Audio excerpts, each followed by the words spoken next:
All right, why should one box in Newcomb's Problem by Howard J. Simmons? I wonder what we're going to get here because I don't know. So here's the problem. You have in front of you a transparent box in which you can see $10. There's also another box, but you do not know what is in it as it is opaque. You are told that you have a choice between opening both boxes, it's called two boxing, or opening the opaque box only, one boxing. And you get to keep whatever is in the box or boxes that you open.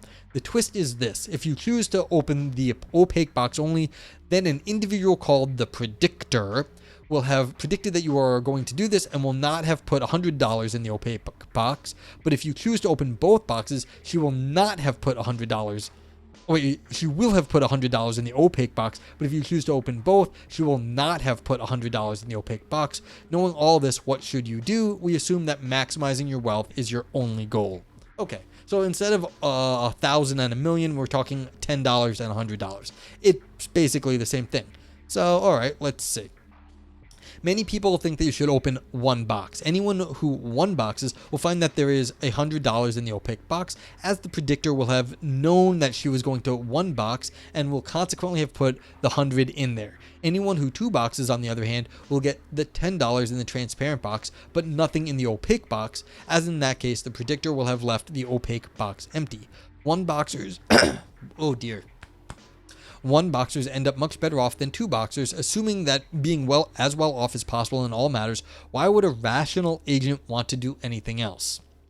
But it has to be admitted that there's something odd about one boxing. Yeah.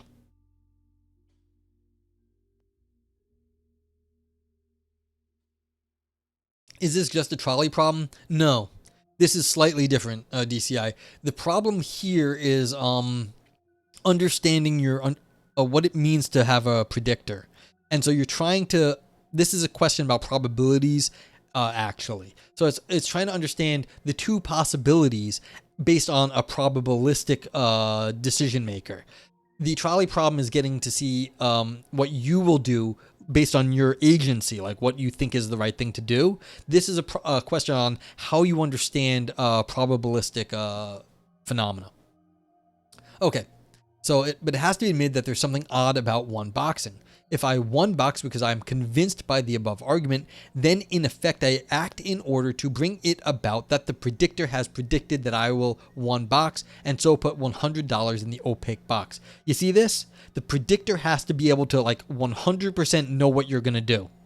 How can any predictor actually do that? There's something very strange about saying a perfect predictor that knows your intentions. That's the problem here.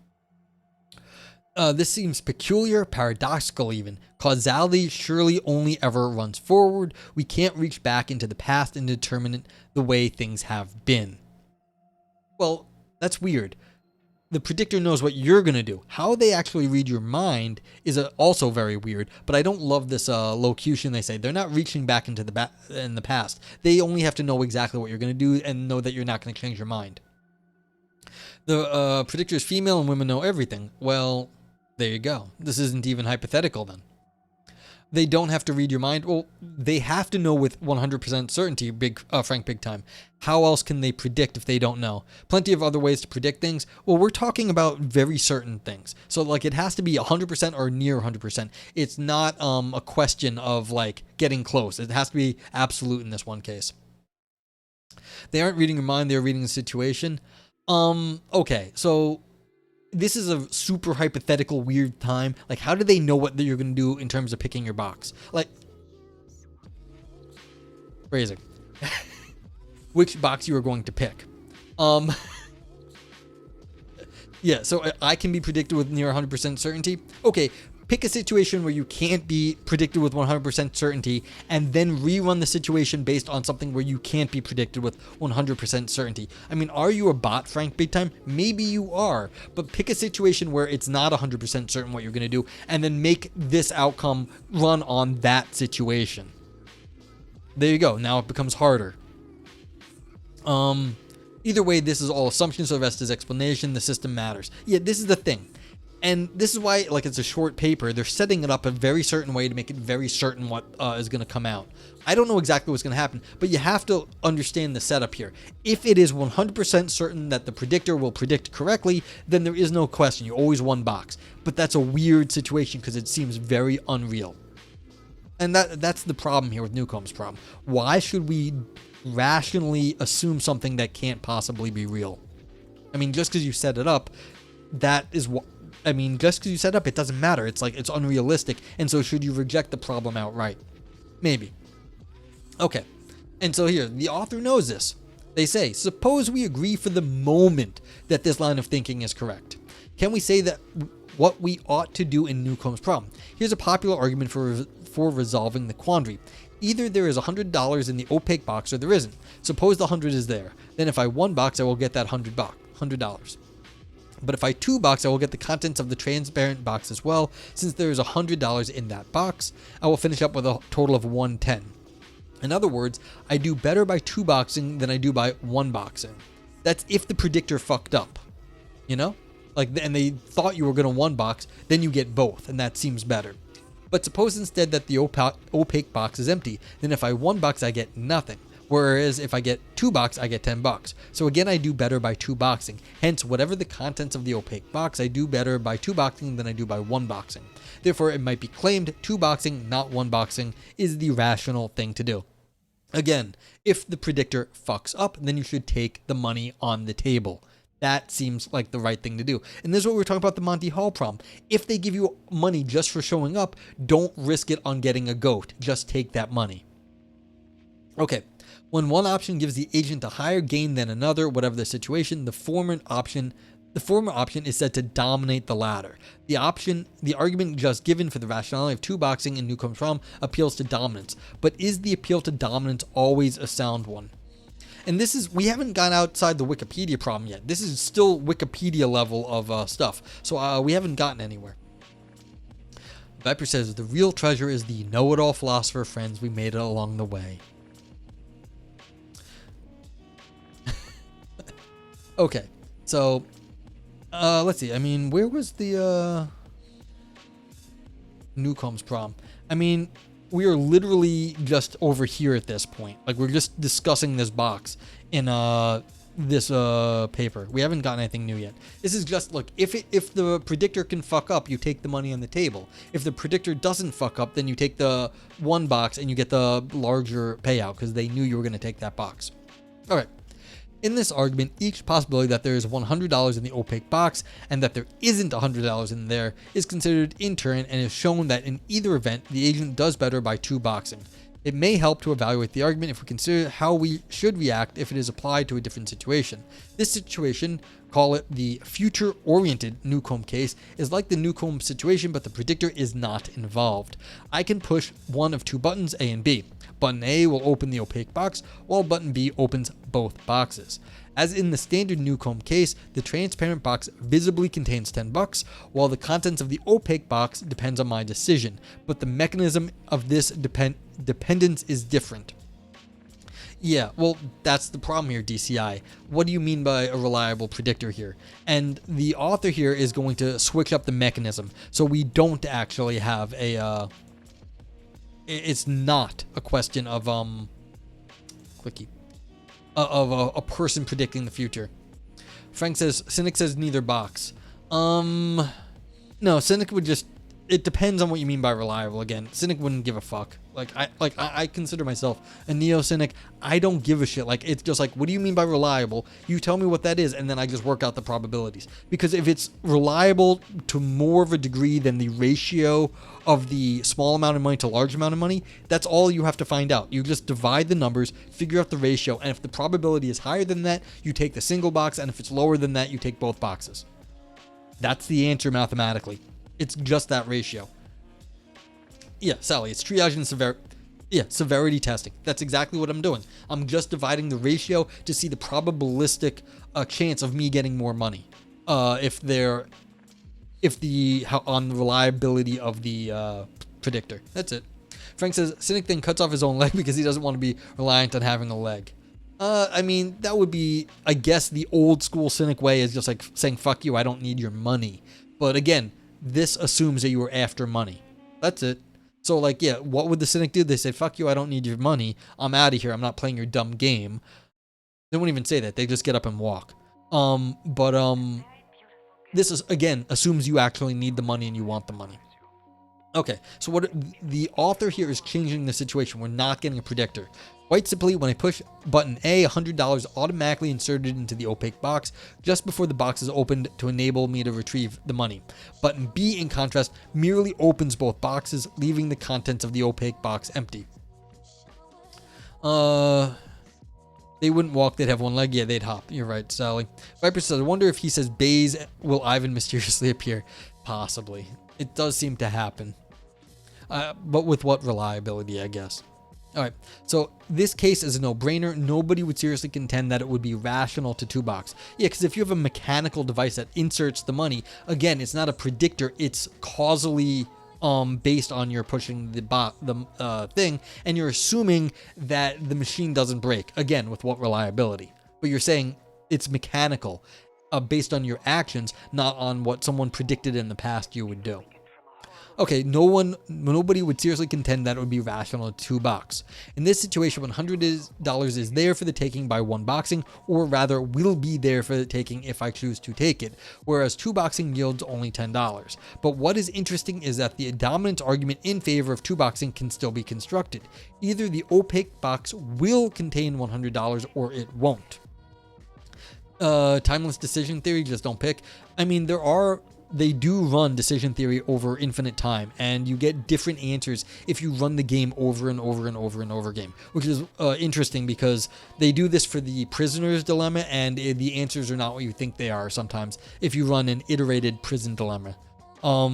The prison dilemma in its traditional form works if it doesn't get iterated over time. If you make someone have to play the prisoner's dilemma more over and over, then eventually no one screws each other over because they'll think about retribution. But if you're playing the prisoner's dilemma only once, people will screw each other over because they don't have to worry about the person getting them back. But once you change it to like iterated, things go out the window.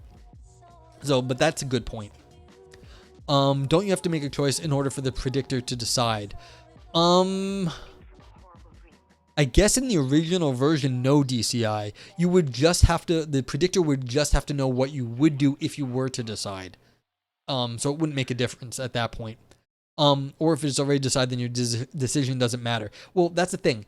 I think the predictor knows what you're going to predict in the original. In this case where you push the button, then it's kind of like reactive off what you actually do at the time. They don't have to know anything ahead of the time. They just move at the exact same time that you do. But that's what's happening here. But the author says they're going to construct a dominance argument saying that it's okay to two-box, which is interesting. I don't know how they're going to pull this off. Okay, either the opaque box will contain our $100 or it won't. I already can tell you I'm pissed the fuck off about this because they've shifted the terms of what they're arguing. They've moved from the causal argument where you push the button, the money shows up, to the logical argument of it's there or it isn't. That's not the same thing that they just said. Frank says, if you choose no box, when you check your pocket, there's already a check for $1 billion in there.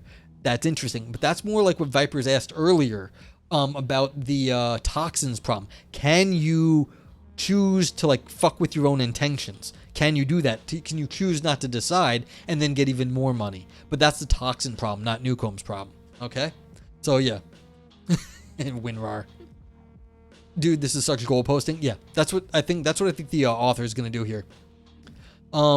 Yeah, but Sally, this isn't published. This was suggested to us. I usually do published papers. This isn't actually published. This is just someone writing shit. So, I mean, it's not necessarily bad, but like this isn't, I don't know if this passed muster yet. Yeah, this is unusual. Yeah, for me. In that case, carry on. Well, I'm not calling this bad yet. I'm just saying I don't like this argument. That doesn't mean it wouldn't have passed muster.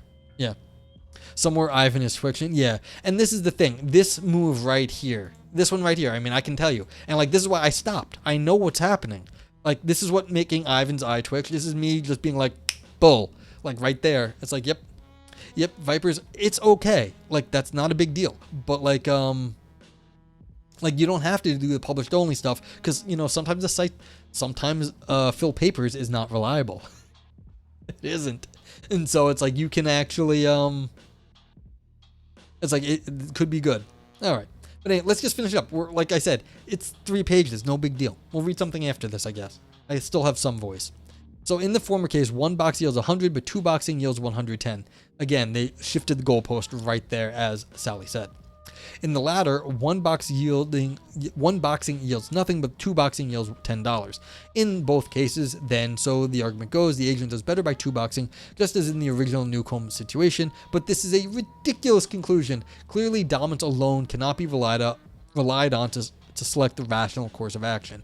Yeah, because you're assuming that the rational predictor fucks up in this one, which is not part of the original setup. You're just assuming that it's wrong, which, again, goalposting. Frank says, joking aside, I would 1 box because I don't want to mess up this predictor's philanthropics game. He's doing something nice. Whatever your reasons are, the predictor knows. Okay, an interesting aspect of the dominance argument is that it does not conform to the normal Bayesian procedure. They misspelled Bayes too. Now Ivan's angry. But I think Ivan had to step away, so they're missing the E. How many bits would it take to get you to change your name to Phil Papers by D poll? I mean, it would take a lot, and not for the reasons you think, Sally. Viper, sorry. On my buddy Kairos channel, he has specialized commands that he's made for custom people. Like his Stream Deck checks the name of the person to allow you to do special commands. And so if I change my name, I would lose my ability to run those commands. Ivan Secret is that he's always angry. Yeah. Ivan correctly predicted that Bayes would be mentioned in the stream. Yeah. So there we go. You know, I'm not one for, like, you know, kissing up to history like the big names or whatever. Bayes does not deserve to have his name misspelled. He was somebody who did good work. He didn't get any recognition during his lifetime. He did something very impressive. He deserves to at least get his name not misspelled. So yeah, it's just one of these things. It's like some people didn't get a whole lot of recognition and they deserved, you know, a little bit better than they got, especially in, like, you know, academic philosophy. There's no money there. So, like, this guy was a theologian. He had, like, some little parish somewhere. For all I know, he had a great life, but he's getting a lot of recognition now. You can at least spell his name correctly. Okay. So, does not conform to the normal Bayesian procedure for determining rational action. That is, action which is performed rational to perform. That procedure is as follows. And Pierre-Simon Laplace has already a claim to spare. Yeah, exactly. So, for each possible outcome that might occur if the act were performed, multiply the utility of that outcome by the probability of that the outcome will occur if the act is performed. Find the sum of all those products, known as the expected utility. The acts which it is are rational to perform that are the ones with the highest expected utility. The implicit basis of the dominance argument is different, although it does incorporate the Bayesian. All right, so at least they're consistent. They misspelled it. There's an E in Bayes, and they didn't put it here. Maybe they just don't know how to spell the name or say Bayesian correctly. The Bayesian procedure. It starts off by considering a partition, a mutually exhaustive and exclusive set of alternate states of affairs. There being $100 in the opaque box, and there not being $100 in the so there or not being $100 in the box. See, this is the thing. This is the goalpost, and they don't realize they're moving the goalpost right here. Like, it's a dumb argument because this is their own setup. You can't do this. Move your own goalposts. And, like, I see why you think it's clever. It's like, oh, this is the possibility, and this fucks with it is. But you're changing the setup that you set up yourself. Don't do this because it's not the same thing. Okay. And then determines that for each such state of affairs, the expected utility, using the Bayesian procedure described above. One of the acts, 2 boxing, must be higher than the alternative act, 1 boxing. Since the set of alternative states of affairs was exhausted, there is not 100 in the opaque box, it seems to follow that 2 boxing is the rational action. No, because you moved where the money was. Didn't Bayes study probability just to argue against Hume? He might have done that. I don't remember the history. And that's fine. You have to remember, back in the day, probability wasn't well understood. And so even if it was like he was wrong about why, the fact that he was doing this probability stuff is like super impressive. Sally says the worst part is the person didn't even need to goalpost to frame the argument this way. Correct. They did not need to do this. I don't know why. I know why they did is they wanted to make a clever argument. Sounds clever. It isn't clever. It's just wrong. But it sounds clever. And so it's like, but like, you know, they wanted to write a paper. They want to sound clever. This is why people do philosophy sometimes. Okay. This procedure, call it the disjunctive procedure. And here we go. Now you can see they want to name shit. And so they wanted to make something up, calling it the disjunctive procedure is sometimes valid. No, just no, it might be valid, but like that has nothing to do with this.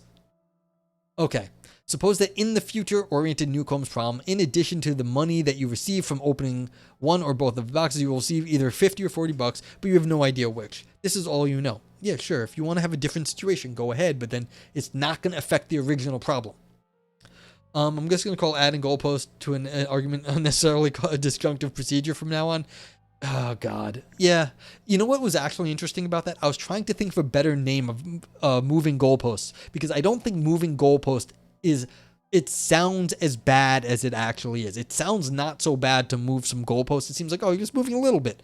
But it's really a bad thing because you're completely changing arguments that you should not be changing. And so this is part of the issue. I actually want a much more like biting or like stabby way to like say moving goalposts, like it's something that sounds a lot worse, because I don't like moving goalposts. It sounds too nice, and this is just bad moving goalposts, and like it's not bad enough for how bad it is. Okay, I did listen to Pitch Shifter in the 90s. That Paul Schaefer is that? Okay. Okay, all right. This is all you know. Then it would be legitimate to use the disjunctive procedure, considering in turn the case where you get 50 and the case where you get 40, and calculating for each possibility that you could be expected to get in total, depending on whether you 1 box or 2 box. But this is only possible because for all that we have been told, the probability of my getting 50 bucks and the probability of getting 40 bucks is unaffected by anything that I do. In contrast, the probability of there being $100 in the opaque box is affected by what I do, and is absurd to leave this out of account. Then why did you do it, author? Likewise, in the original Newcomb problem, the probability of there being $100 in the opaque box is affected by what I do, albeit for a reason that is somewhat bizarre. There is as much reason for taking this into account in the latter case as in the former, so an application of the disjunctive procedure in which we repeat Bayesian calculation for each possible outcome in the opaque box is indefensible. We should just use the normal Bayesian procedure. This gives us an expected utility of $100 for 1 boxing and $10 for 2 boxing, which tells us that 1 boxing is the rational course of action. What? Okay, so we literally are doing this is no better than the Wikipedia article. That's literally where we are. Let's just get through this paragraph and then we'll be done. Ooh. Actually, I want to talk about this. I want to see how bad he messes up Graham. What about the counterintuitiveness of 1 boxing noted earlier? The fact that it seems to involve acting so as to try to cause a past event? Well, perhaps we don't have to describe it that way. Why did you describe it that way then, author? Certainly we have 1 box so that the predictor will have put the 100 in the opaque box, but it is not clear that we have to refer to this as causing the predictor to do this. If this is right, then endorsing 1 boxing is not necessary to recognize backward causation. On the other hand, if we were to conclude that 1 boxers are committed to backwards causation, I personally would rather do this than not be a 1 boxer, as the latter would seem to me to be more counterintuitive, not less. Oh, shit. Sorry. Thank you, Vipers. But yeah, it was just this. They're just saying, describe it differently. It's like, yeah, don't describe it that way. It's like, yeah, if you want to describe backwards causation, where when I choose the predictor, like, puts it in the box, it's like, that's weird because how would they have done that? But we're just saying the predictor knows the future. It's like, okay, then just bite that bullet. So I just want to see how bad they're going to butcher Graham. Priest's argument for 2 boxing. Priest has produced an argument for 2 boxing that is distinct from the dominance argument. I think this 2 is mistaken. Okay, what did he say? Okay, so Priest was also changing the terminology. He says whatever is now in the opaque box. So you can see what Priest is doing. He's putting a temporal operator in there. He's saying now. And so that fucks things up because it does not actually take into account what is happening when you make the decision. If you throw a temporal operator in there that says now, then it doesn't matter what your intentions are. It's whatever is now there. Okay, so that's actually not... Graham isn't stupid. I actually know Graham. Graham doesn't make dumb mistakes like this author did. Okay, but on the other hand, we, like I was saying, we get to do fun things here. We get to review this paper. What do you guys, if you are in chat, you get to review the paper. Did this have fun ideas? Put down brain dance. If this made big claims that shriveled up, it made some claims and they shriveled up. That goes for grapes. Navel gazing, is it only for academics? I don't know about that. Ouroboros, deep ancient mysteries? No, I don't think so. Existential drama? No. Golden turd? Yes. Okay, hear you out. What do you have to say there, Vipers? And did they slice and dice their arguments? We're getting some grapes on this one. Grapes, and we're gonna get some turd because they had all style and no substance. The New York Jew Dork Philosophical Review. Does that at least have a good NYJDPR? No, that's a terrible acronym. Can't do that. We're gonna give it a turd also, just because I'm pissed off at it, and then some no's. Nog turd and a vote nay. So that's what we're getting there. You're going with the hemorrhoids? Exactly. Well, they are shriveling up grapes, and I was purposely told them to be like balls shriveling up. Not sure it was even style enough. No, I'm giving it there just because I'm angry. I want to put all the bad things, except for the navel gazing, which is just, it wasn't only academic. It isn't really style enough to earn a golden turd. Maybe I'll delete it after stream, but even so, I'm just annoyed. I think it inspires someone to write a better paper, even if it's not published. I think it goes a bit too far to establish not much substance. That's very nice that you think it will inspire someone to do better, Sally. I've read enough shitty philosophy that shitty philosophy just seems to breed more shitty philosophy. But yeah, maybe. Ivan gives it a brain dance. Okay, so I thought I had some fun try for the ideas, but still vote nay. So this is going to get more of the vote nays. You mean I can rip off Wikipedia pages too? Well, you too can upload stuff to Phil Papers. If you don't know what Phil Papers is, it's like a social network. You can upload stuff to it. Like, so yeah, you can rip off a Wikipedia page and upload stuff to it. They did try to add stuff by giving some sort of alternate possibility and, you know, make up a procedure called the disjunctive procedure. But that was just, it only came down to, like, I don't know if you can see in like the middle of the screen, over there, you know, right over there in the green behind it. But it's like, that's, like, you can make it up, but like, it just came down to moving the goalposts in the end. Okay, enough of this. We can, last chance to get your, review.